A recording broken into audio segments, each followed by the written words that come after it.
یہ بابرکت مہینہ ہم سے رخصت ہو جائے گا، ہم لوگوں کو چھوڑ کر چلا جائے گا۔ اس لیے اللہ تعالیٰ نے آپ کو موقع دیا ہے اور اسی طرح صحت تندرستی جیسی نعمت بھی عطا کی ہوئی ہے۔ ہر انسان کو چاہیے اس بابرکت مہینے دے اندر جتنا ہو سکے عبادات کریں، اللہ تعالیٰ کو راضی کرنے کی کوشش کریں، روزوں کا اہتمام کریں، کیونکہ رمضان دے اندر سب تو بڑی عبادت روزہ رکھنا ہے۔ روزے دو بعد پھر انسان باقی عبادتیں کرے گا۔ 5 وقت کی نماز تو اس نے پڑھنی ہی پڑھنی ہے، چاہے وہ رمضان کا مہینہ ہو، چاہے وہ کوئی اور مہینہ ہو۔ اس کے لیے سال میں کسی مہینے میں، کسی دن میں، کسی وقت میں کوئی نماز چھوڑنے کی اجازت نہیں ہے۔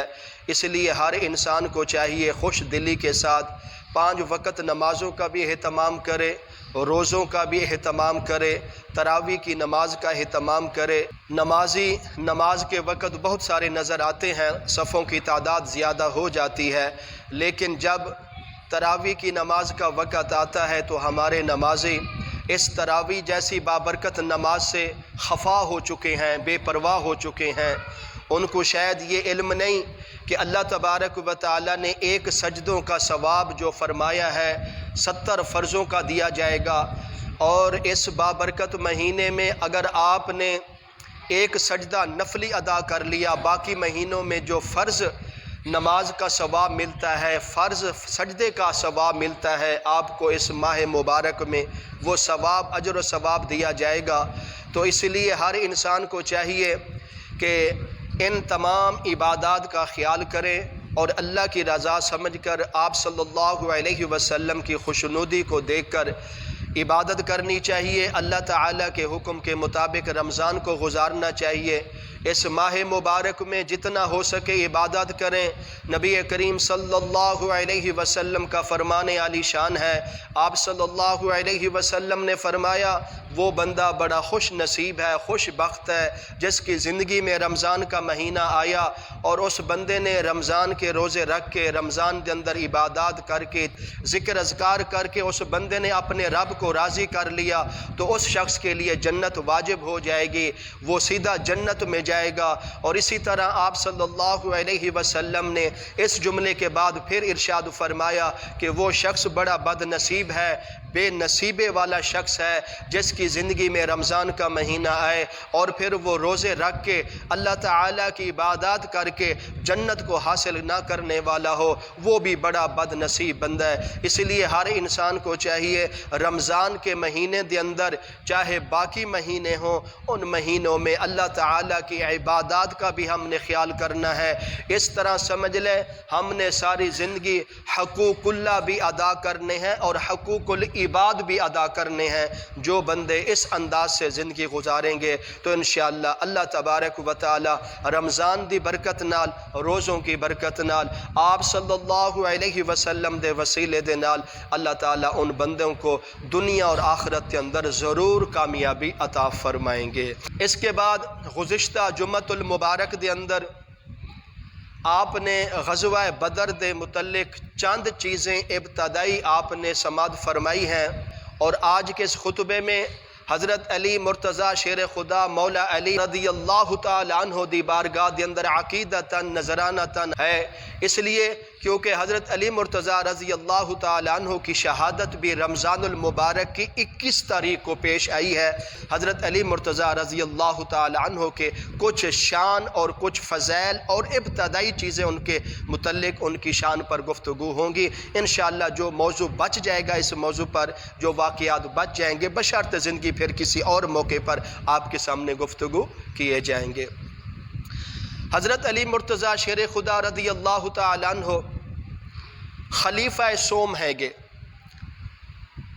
تمام خلیفہ راشدین میں سے سب سے پہلا نمبر حضرت ابو بکر صدیق رضی اللہ تعالی عنہ، دوسرا نمبر حضرت عمر فاروق رضی اللہ تعالی عنہ کا، تیسرا نمبر حضرت عثمان غنی رضی اللہ تعالی عنہ کا، اور چوتھا نمبر حضرت علی مرتضیٰ شیر خدا رضی اللہ تعالی عنہ کا۔